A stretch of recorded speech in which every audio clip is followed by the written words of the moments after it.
नमस्कार दोस्तों, वकील साहब इंडिया में आपका स्वागत है। आज हमारे साथ मिस्टर सुनील द्विवेदी हमारे साथ हैं, जो कि बीसीडी का इलेक्शन लड़ रहे हैं। जानते हैं उनका एजेंडा क्या है, पर्टिकुलर यंग एडवोकेट के बारे में। आप पहली बार इलेक्शन लड़ रहे हैं? जी सर, पहली बार लड़ रहे हैं बीसीडी का। आप कब से एनरोल्ड हैं? 2004 से एनरोल्ड हैं सर। सबसे बड़ा एजेंडा तो ये है कि वेलफेयर की बात होनी चाहिए, कि जितने भी यंग एडवोकेट्स हैं उनकी प्लेसमेंट होनी चाहिए। कहीं भी उनको सीनियर की ज़रूरत हो उसके लिए एक व्यवस्था किया जाए, और जो एक मिनिमम जो पेमेंट होती है उनको अपना जीविकोपार्जन के लिए, आगे बढ़ने के लिए वो वकीलों को मारा जा रहा है, पीटा जा रहा है, थानों के अंदर क्या, कोर्ट के अंदर क्या क्या आपने समझता है कि एडवोकेट प्रोटेक्शन एक्ट इमीडिएटली आने की जरूरत है, उसके ऊपर काम करने की जरूरत है? बहुत ज़रूरत है एडवोकेट प्रोटेक्शन एक्ट की, क्योंकि आप अगर देखेंगे तो समाज में हम अपनी सुरक्षा खुद करते हैं। हमारी सुरक्षा के लिए न तो गवर्नमेंट है, न तो पुलिस है, न तो कोई और है।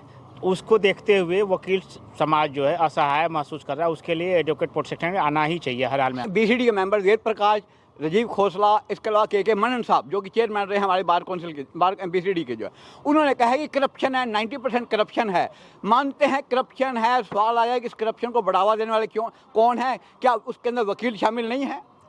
देखिए, वकील जो है कभी भी करप्शन का सपोर्ट नहीं करता है। क्यों नहीं करता है? वो क्लाइंट के हित की बात सोचता है। लेकिन वेद प्रकाश ने तो ये कहा है कि जो बार एसोसिएशन के जो ऑफिस बेरर हैं वो भी अल्टीमेटली जजों के ऊपर दबाव डाल रहे हैं, उनसे काम लेने के लिए वही करप्ट कर रहे हैं जजों को।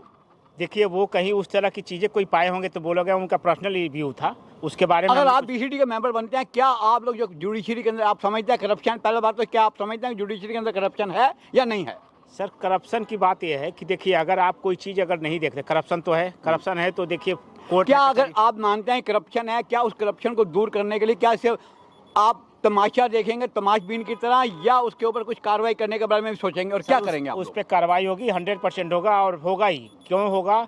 क्योंकि उसके लिए करप्शन जब तक जाएगा नहीं तब तक जो सेंट्रलाइज होगी ये चीज़ें, किसी भी काम करने के लिए जो मेडिएशन है, आर्बिट्रेशन है, डीएलएसए के पैनल है, सारे जो है अपने जजेज के बच्चे आ रहे हैं, उनके जानने वाले आ रहे हैं। कोई आम एडवोकेट का काम नहीं मिल रहा है। तो यंग एडवोकेट की आमदन को बढ़ाने के लिए आपके मुताबिक क्या होना चाहिए? देखिए, यंग एडवोकेट के आमदनी को बढ़ाने के लिए हमें जो है सोर्स ऑफ वर्क ढूंढना पड़ेगा कि किस तरह के काम जनरेट करें जिससे कि नए बच्चों को काम मिले। उसके लिए सबसे बड़ा ज़रूरी काम क्या है कि जो छोटे मोटे काम हैं, एक तो क्या है कि जो अलग अलग कोर्टें बटी हुई हैं, छोटी छोटे कोर्टें बटी हैं, उनको एक जगह लाया जाए ताकि काम लोगों को आसानी से मिल सके। कोरोना पीरियड के अंदर वकीलों को भिखारियों की तरह लाइन में लगा दिया गया, 1 महीने का राशन देकर उनकी वीडियो डाल दी गई।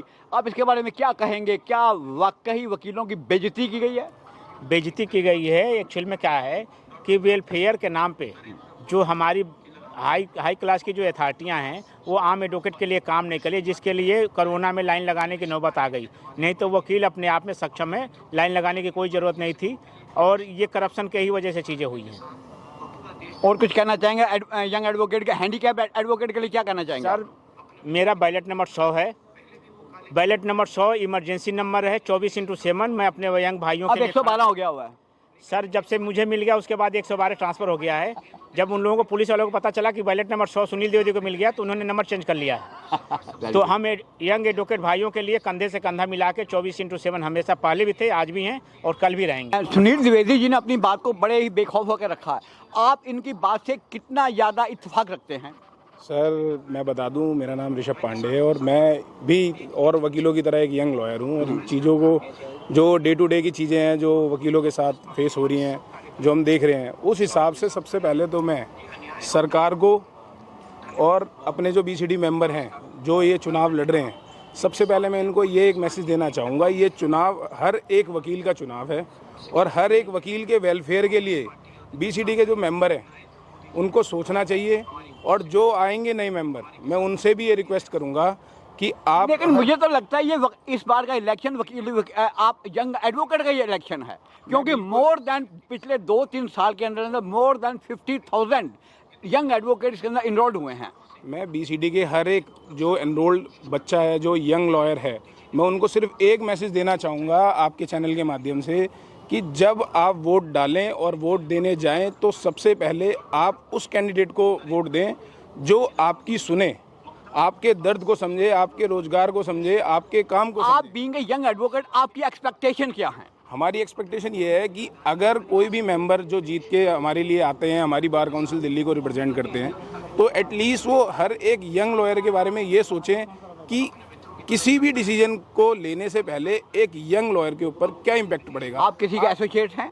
नहीं जनाब, हम आप क्या कहना चाहेंगे जनाब? सर मेरा तो इसमें ये कहना है कि कोई भी मेंबर जो आ रहा है, सबसे पहले तो ये हर एक यंग लॉयर कहीं ना कहीं इधर उधर भटक रहा है, किसी को एक फोकस है ही नहीं। वो जितनी देर तक एक फोकस का एजेंडा क्लियर नहीं होगा तो किसी जो अगर कोई सीट पे बैठ के भी अपना फोकस से काम कर रहा है तो वो नहीं कर पाएगा, क्योंकि किसी का एजेंडा ही क्लियर नहीं। हम भी यंग एडवोकेट हैं, हम भी इस लाइन से निकले हैं और सर्वाइव करना, सर्वाइवल एक सबसे मुश्किल टास्क है। और मेरे हिसाब से 90% या 80% बच्चे वकालत ही छोड़ जाते हैं। वजह यही है, सर्वाइवल बहुत मुश्किल है। किसी को क्या सीनियर एडवोकेट से आपको मदद नहीं मिल पा रही है?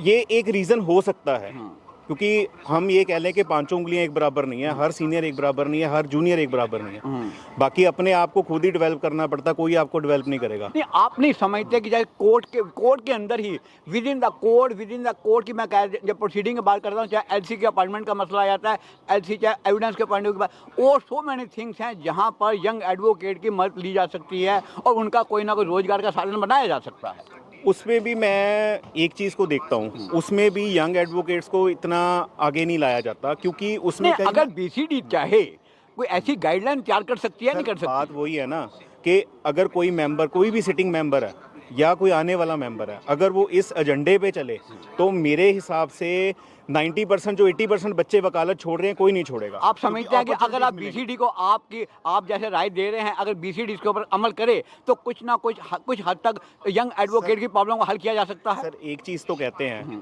कभी ना कभी कोई ना चीज़ कभी ना कभी शुरू होगी। हम नहीं कहते कि इमीडिएट ये वो चीज़ शुरू होगी, बट आने वाले 5 साल 10 साल में आपको बनाई जाए, एक एसओपी बनाई जाए। एलसी और रिसीवर का एक बहुत बड़ा स्कैम है, जो कुछ मेंबर्स अपने ही कुछ निजी लोगों को, अपनी फैमिली वालों को, अपने एसोसिएट्स को, जजेस के कित एंड किन की बात भी की जा सकती है। और जजेस, इवन जजेस भी अपने फैमिली मेंबर्स में जो लॉयर्स हैं उनको अपॉइंट करते हैं। ये एक ऐसा फेयर काम मतलब बीसीडी करे, कोई एसओपी ऐसी ड्राफ्ट करे जिसमें हर एक यंग लॉयर, रिसीवर, एलसी, इसमें क्या उनको फाइनेंशियली सपोर्ट भी मिलेगा। जजेस की जो आर्बिट्रेटरी पावर है उसको भी कहीं ना कहीं फुल स्टॉप लगना चाहिए। बिल्कुल, और इसमें हर एक यंग लॉयर कुछ ना कुछ नया सीखेगा, उसे प्रैक्टिकली पता लगेगा कि रिसीवर की ड्यूटीज़ क्या होती हैं, एलसी की ड्यूटीज़ क्या होती हैं, और एक बहुत बड़े लेवल का जो स्कैम है वो बंद होगा।